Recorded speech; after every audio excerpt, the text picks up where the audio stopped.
Early in the morning, all the chief priests and the elders of the people came to the decision to put Jesus to death.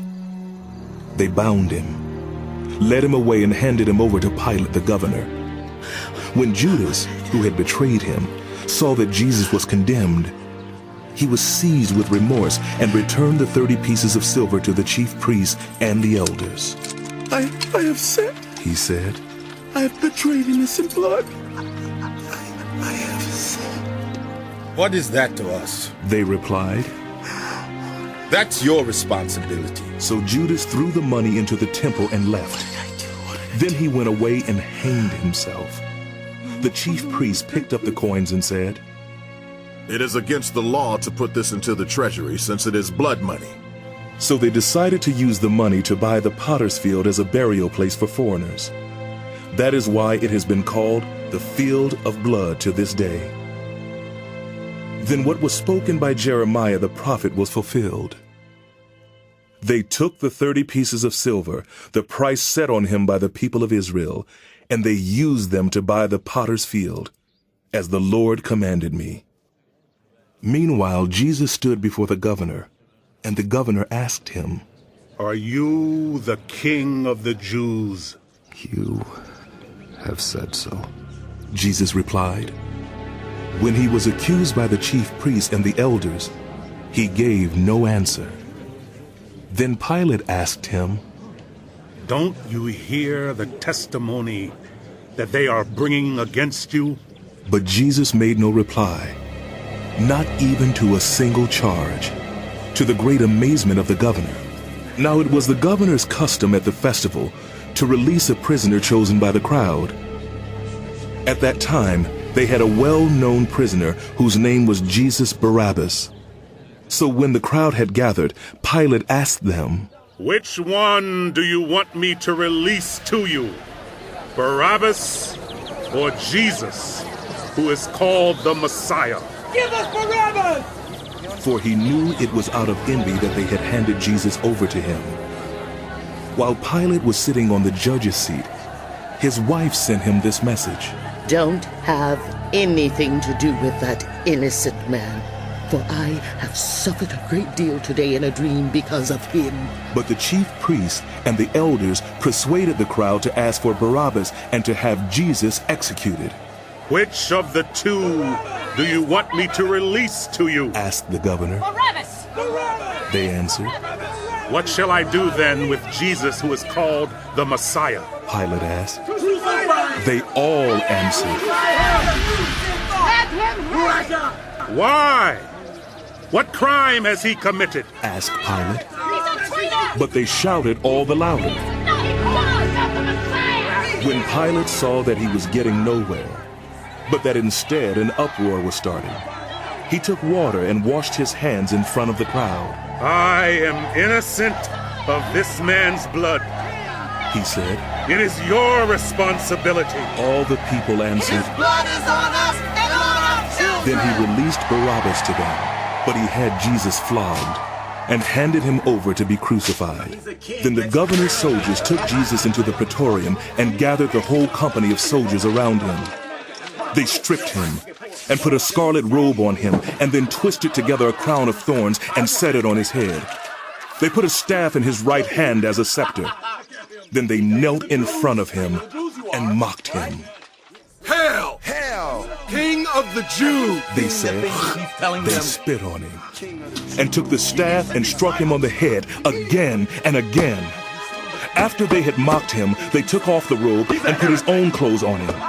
Then they led him away to crucify him. As they were going out, they met a man from Cyrene named Simon, and they forced him to carry the cross.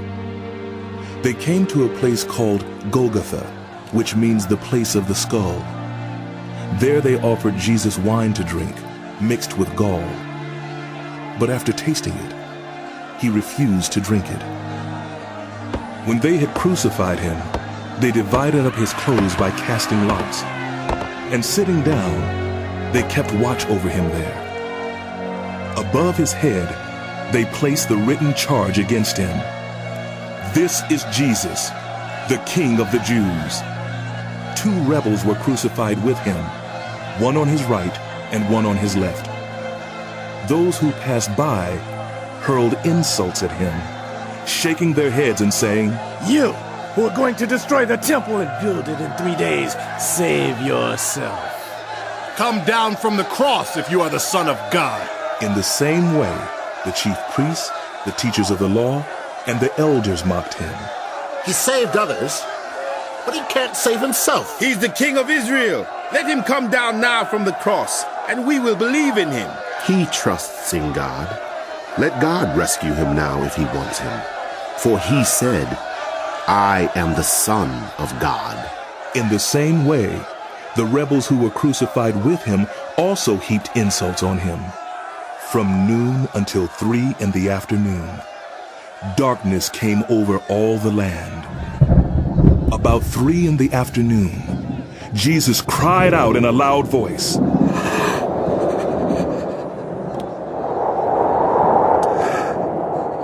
Eli, Eli, lima sabachthani, which means, My God, my God, why have you forsaken me?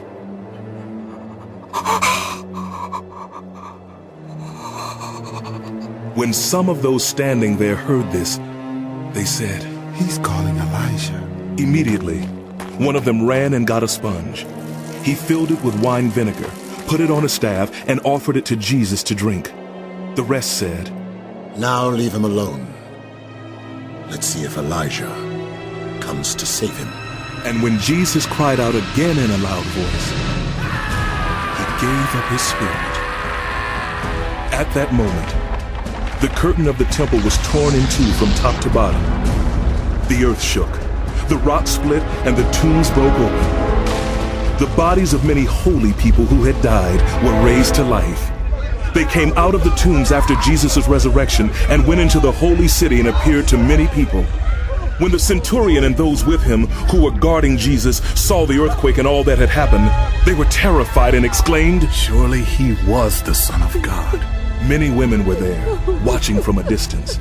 They had followed Jesus from Galilee to care for his needs.